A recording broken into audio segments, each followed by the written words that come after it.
Hello guys, in today's video I'm going to show you how to fix Overwatch 2 not launching. It's easy. If you want to fix it, all you have to do, first click here and then go to background apps, turn off the first option, go back and then go to startup apps, turn off all the applications that you don't want it to start when you start your PC. Now click here and then go to graphics settings, make sure to turn it on and then go back. Now go to game mode settings, turn on this one, go to captures, turn off those two options, go to Xbox game bar.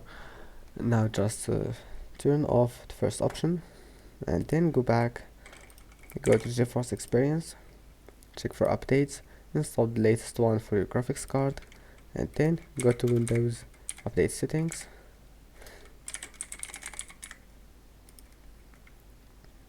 Now just check for updates and then install all the updates that you can find, restart your PC and your problem must be fixed. Don't forget to like and see you in the next video.